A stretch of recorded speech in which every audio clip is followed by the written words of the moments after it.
Hello, and thanks for joining us from our studios in Israel. Coming up in today's newscast, 3 Palestinians are sentenced on terrorism charges. Israel sets out to try and expand Gazan fishing waters, and we'll reveal how one Israeli startup is planning to change your drinking habits in the best way possible. I'm Natasha Kirchuk here with the latest news in Israel.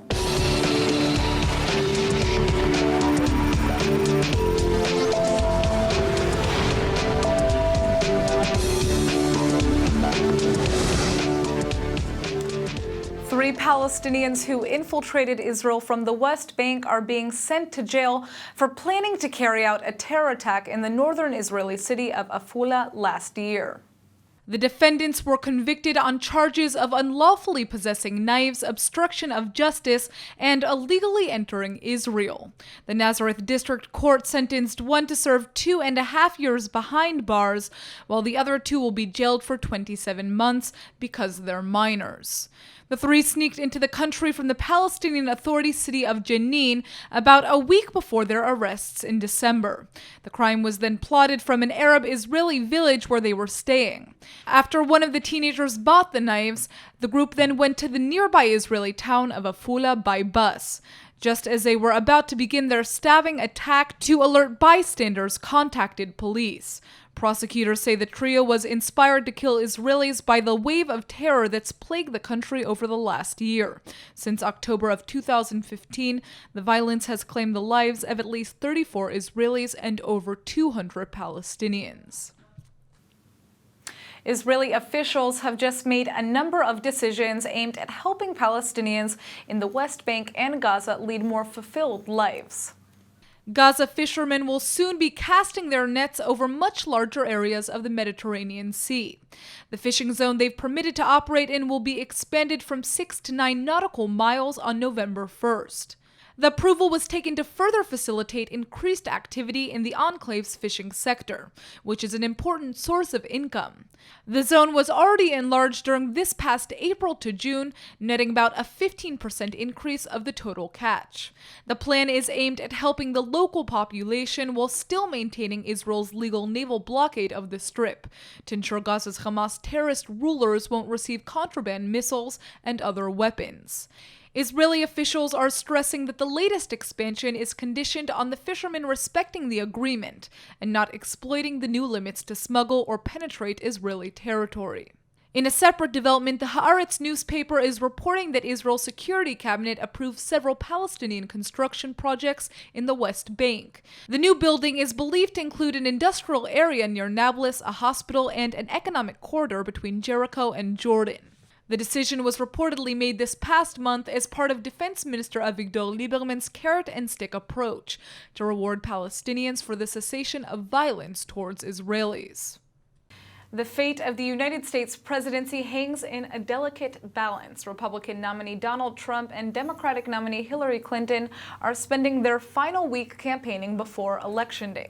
Joining us today is the chairman of Republicans Overseas Israel, Mark Zell, and a lecturer on public policy from Haifa University, Hezi Kugler, who will help us take another look into the 2 opposing candidates. Thank you guys so much for coming in. Great to be here. So, to begin, the polls still show that Clinton is ahead, but with recent events, that seems to be shifting. How do you think Hillary will hold up from now until the election? So I think that Hillary is holding up very well. She's proven throughout the campaign season, even as far back as in the primary season, that she knows how to hold up under pressure. She's almost unflappable. She's had so much directed at her that you would expect her, actually, to a certain extent, to act a little bit more like Trump. But it's very difficult to get under her skin. In a word, I would say that Hillary Clinton is presidential. And I think that we'll see that from now through Election Day. Doesn't matter what's going to be fired off at her. She will deal with things in a substantive manner, give direct answers to what's arising, but continue to be honed in on the target. And I believe that the results will be in appropriate fashion.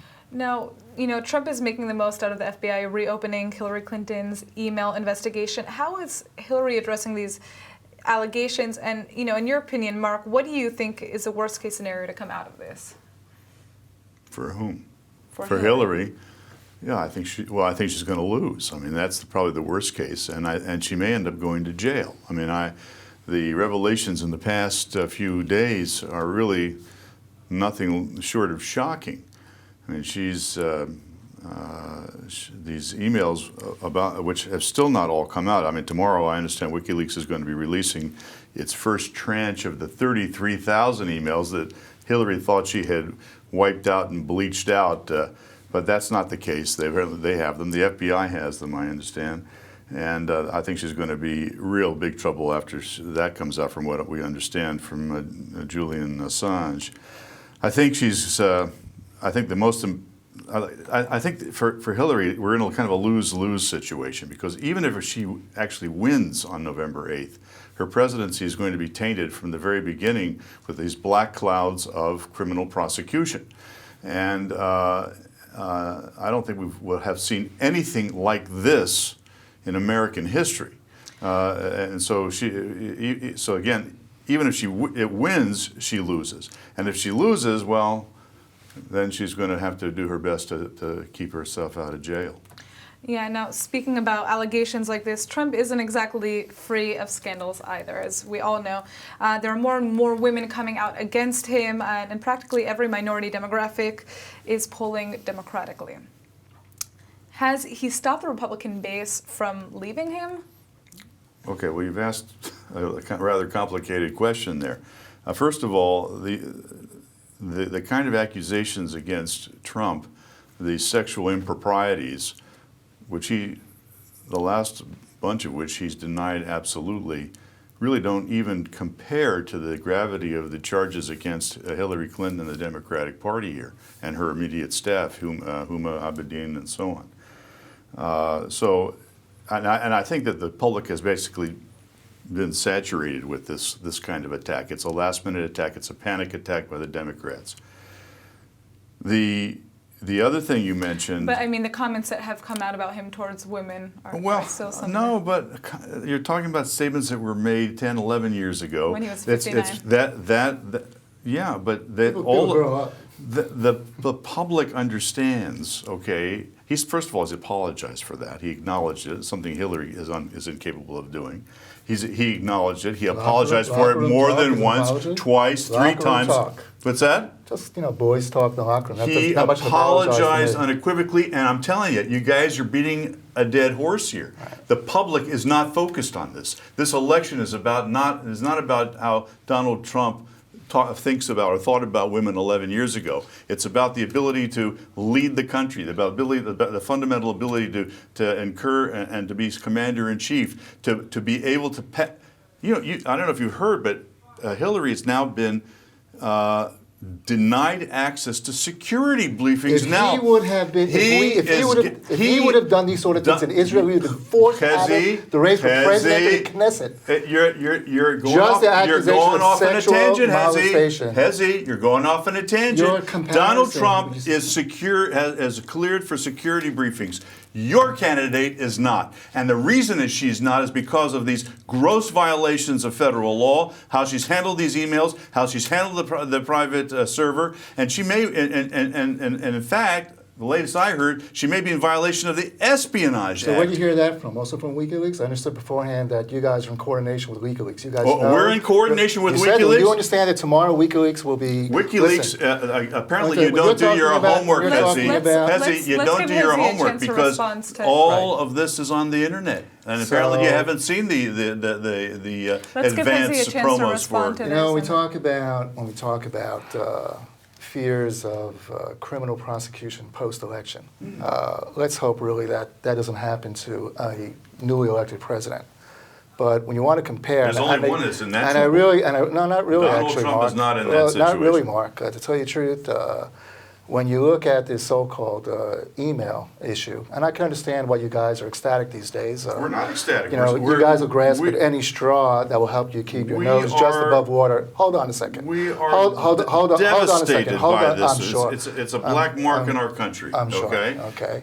So you're talking here about one issue. FBI, you're talking about one issue that has been. It's the FBI. It's not us. You're talking about one issue that has been thoroughly investigated already. Which?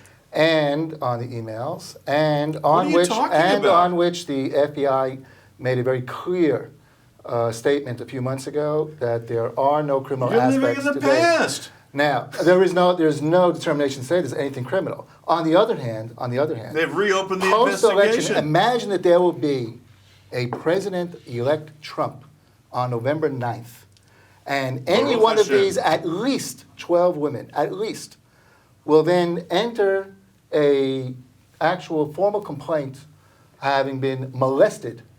And this isn't just locker room talk on the allegations they have already put forward. Police will then have to investigate the fellow. What are we going to do then? Are we then going to have to go to the Congress, request to have him impeached? What will the Republicans do then? Will they support impeachment of somebody who is now under criminal investigation All right, for Hezi, sexually molesting you are women? so- You've got to be. you are Now so let me out tell you of something. touch Now with you've reality. seen. You've ignored the last 2 weeks of political I'm actually very up to speed on this. Now you have seen. I was asked the question just at the outset. I thought that this was really the key to this whole thing. Look at how under pressure Hillary Clinton has handled this issue over the last couple of days. She's lied and she's avoided the press. Imagine that something would come up now, much less momentous, with respect to Donald Trump as we have seen. For example, There we go. imagine that we'll hear another contestant in another Miss Universe contest that's been molested by Mr. Trump. This is 3 o'clock in the morning, we'll have another tweet. The world is 2 now o'clock in the morning, hanging we'll have on another. Miss We'll have Universe. another. Come No, what on. we're talking about. All right, what we're guys. Well, talking about let's is talk Get about. control of this Let's interview. talk to- He let's is talk so about- into these We're talking talking about the points person that who he is is All right, guys. completely off reality. Guys, let's talk about Israel now, okay? Because Yeah, this let's is what try to talk everybody about over something here serious for a change. is focusing on. The American Israeli voters are concerned about what is going to happen to Israel's relationship with the United States when somebody is elected. Now, last week, Donald Trump and Mike Pence did come. They addressed a pro-Trump Jerusalem rally. By video. By video, right. Yeah, And- we organized that, Republicans overseas. Right, but we haven't seen the same, kind of work coming from the Hillary Clinton campaign. She hasn't been as involved in trying to promote, Israeli American voters. Why is that? Well, first of all, Well, first of all, are you a Democrat? Democrats abroad? I'm supportive of the Democratic candidate. Are you a member of the Democrats abroad? Can I respond to the question I was asked first? I'd like to know No, what your but just, standing is to answer but that just question. As somebody who is in support of Hillary Clinton, Right. how does that feel, from that perspective? So first of all, we know that first of all, the U.S. Jewish community is overwhelmingly in support of Hillary Clinton.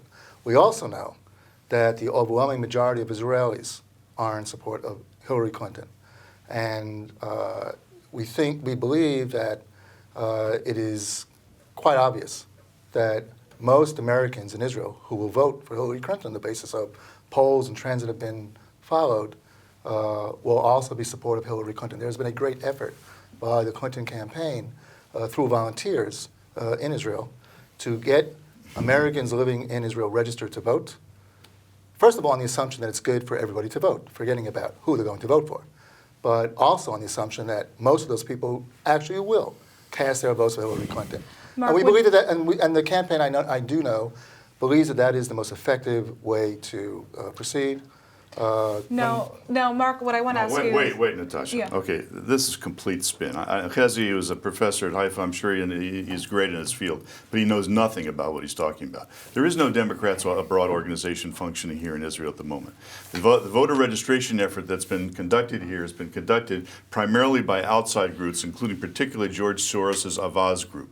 The Democrat, and we followed them around all over the country. And this idea that the American Israeli voter is supporting Hillary Clinton is completely out of touch. Well, we'll see on November 8th. No, we're not going to see. We know now. That's what we think. I'm sorry, Hezi, you don't know what you're talking about because you don't work in the field. That's what we do. Right, you're not in the field. Let's be fair here. For somebody, just if you're talking about Israeli Democrats, Hillary Clinton supporter that's here, how does it feel as a voter, as somebody who would be voting for her, to not see that presence here. That's what I'm really focusing on. And what I want to ask you, Mark, actually, is do you think... You can't ask me that, because 80% of the voters here are voting Republican. They're not voting... You had the results in advance. We don't have the results. We talk to them. We listen to them. They're calling us. We're registering them by the thousands. That's something that the Democrats That's not true. The volunteer campaign actually is doing that for a fact. You don't know, Hezi. So you don't know. Okay, so you are not associated How do you with know it. what I know? Because I know there's no Democrats Abroad organization There here. is it's being a run very from strong Hungary, voluntary campaign. okay, and Dubai. All right, let's just talk about that. the issue itself. You know, Sure. what can we expect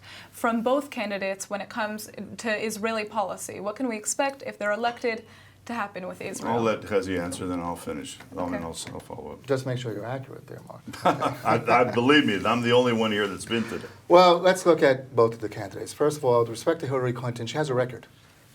She has a record as a senator from New York. She was highly supportive of aid to Israel. I'm not just talking about aid, but I'm talking also about strategic cooperation with Israel, something that she is quite familiar with. As a Secretary of State, she also was enormously supportive of policies that are for the good of Israel. It's not to say that sometimes there are always issues between the U.S. government, no matter who is actually the president, and the Israeli government, over which there are sometimes disagreements. But the proof of the pudding is, what president do we see will actually take actions that are coercive of Israel, and contrary to what Israeli policy is. Secretary of State Clinton was opposed to taking any of those sorts of actions, and she blocked them as well. So we can see already that we know that when she follows a policy as president, it will be in a cooperative spirit geared towards shoring up the security of the state of Israel. And I have to say that we will also know that we will be dealing with a president who we can trust and who we can, on whose statements we were able to rely and believe in. In contrast, a so-called President Trump, in my view, may say something positive tomorrow. Who knows what he's going to say 3 days from now? So, what will happen if a President Trump inevitably disagrees, or God forbid, somebody here would disagree with him? Will we all of a sudden have a reassessment of aid to Israel because they, sorry for my language, pissed him off that day? This is the way Mark, he is. what is your response to that? Well, You just don't want to get under the skin of Trump. That's his problem. no, I'm sorry, That'll be our problem all over the world if he's in office. These are all talking points from the Hillary Clinton campaign. Let's just look at the reality. That is Trust Hillary.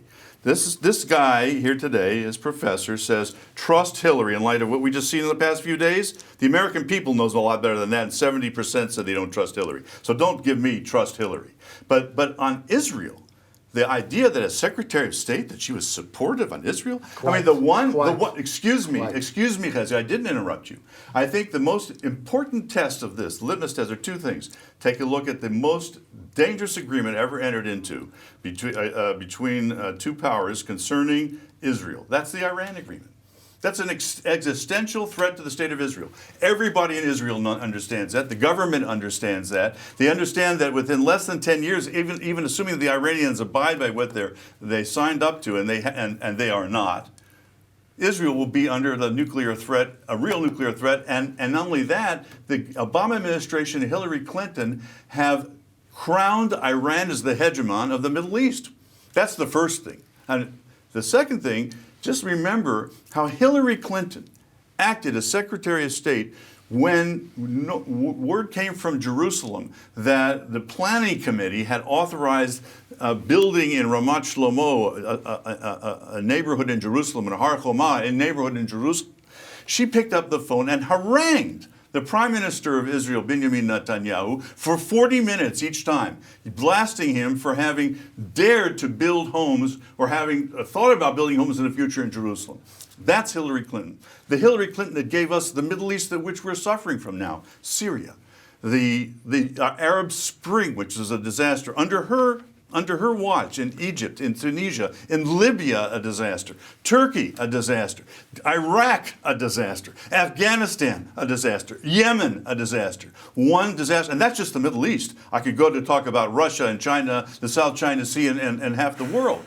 This is Hillary's record. And I think we need to understand, not only can't she be trusted, but she just has bad judgment. All right, Mark. Well, we're going to have to, unfortunately, cut off our discussion today, and I guess we're just going to have to wait to see what happens on November 8th. Hopefully we'll have you guys back soon, and Be a pleasure. we'll see what takes Make sure place. you're here. Absolutely. Okay, fantastic. Turning now to Israeli politics. The Israeli Knesset opens today, and the nation's lawmakers are returning from their 3-month summer break to what many believe could be the stormiest session in years. It's all because there's so many contentious matters that they're going to have to confront. Prime Minister Benjamin Netanyahu is going to be walking a political tightrope while trying to reach a lot of compromise agreements to preserve the stability of his nearly 18-month-old government. One major issue is the West Bank outpost of Ammona. The High Court of Justice ordered it to be demolished by December 25th after finding it was built on privately owned Palestinian land. But most of the right-wing coalition parties vow they won't let Ammona be razed, so it looks like Netanyahu is going to try to get the dismantlement orders delayed for another 6 months. The fate of the Public Broadcasting Authority has pitted the premier against his finance minister, whose support he really needs in the battle to pass the next 2-year state budget by December. It remains to be seen how he's going to work that one out. Another big headache is a proposed boycott by the plenum against the Arab MKs over their very public refusal to attend the funeral of late President Shimon Peres, which was widely viewed as disloyalty to the state. If any of our viewers who travel a lot find they lose precious hours of their business trips or vacations while recovering from jet lag, pay close attention to our next story. It's possible that a cure for the problem could be in sight thanks to new research from Israel. Scientists at Israel's prestigious Weizmann Institute say they've come up with a way to reset biological clocks. Right now, they succeeded in mice studies, but they believe the results will also be applicable to humans. The Israeli team started by detailing how body oxygen levels vary throughout the day, by dropping when subjects rest and peaking when they're active. Studies showed that the combination of 6-hour jumps ahead in daylight hours, with 3% changes in the concentration of oxygen, synchronized the rodent cells to normal rhythms. That means the mice were able to more quickly adapt their eating, sleeping, and running habits to the new time. The findings could help to alleviate a lot of other health conditions that cause low oxygen levels in body tissues, such as cardiovascular and chronic obstructive pulmonary disease. Have you ever wanted to order a beer but you just couldn't remember the name of the one you really liked that last time you went out? Or have you ever just wanted to try something new but were too scared to make any new moves? Well, one Israeli entrepreneur has come up with just the trick to help you out. We already have smartphones, so why not smart glasses? The Glassify startup has designed a new beverage container that actually has a microchip embedded in its base. So while you're drinking out of it, data is being sent to your phone app that forwards information to beverage companies. Plus, if you feel like it, you can also supply information about your gender and all of your favorite preferences. In return for your generous cooperation, bars will offer you one on the house, and the companies will provide you with various promotions. This way, everybody is a winner. The industry is able to gain some invaluable insight into what it is that consumers really want. Bars are able to find out what their customers most prefer, and in the end, you'll be able to keep track of what it is you really enjoy and try new products. This high-tech Israeli glassware really is ushering in the next phase of worldwide marketing, and we're likely to see it appearing at some of our favorite hangouts in North America and Europe right after the beginning of next year. So cheers, or like we say in Hebrew, l'chaim. All right, everybody, it's time for our Hebrew word of the day. No, we didn't forget that today is Halloween, and we wouldn't want to deprive you of one of this holiday's most delicious words. So today's word of the day is dalat, meaning pumpkin. Apart from the scattered bar and house parties throughout the cities, Israelis don't really celebrate the spirit of Halloween. But dalat is something we know plenty about. We put dalat in couscous, hollow and dry them, we fry or bake the seeds, and of course, we also bake dalat into pies. But regardless of whether you eat dalat or candy corn or don't celebrate at all, have a fun and safe Halloween. Let's go ahead and take a look at the weather forecast. ILTV's weather forecast is sponsored by Adopt a Savta, taking care of Israel's lonely Holocaust survivors. Tonight should be partly cloudy with a low of 68, and tomorrow we'll have an additional drop in temperatures with a high of 73 and a chance of scattered rain showers. All right, everybody, that's it for today's news. Today's exchange rate is 3.84 shekels to the American dollar. Remember to sign up for our daily newsletter at iltv.tv, and don't forget to check out our next update at 8 p.m. Eastern Time. Thanks for watching, and see you tonight.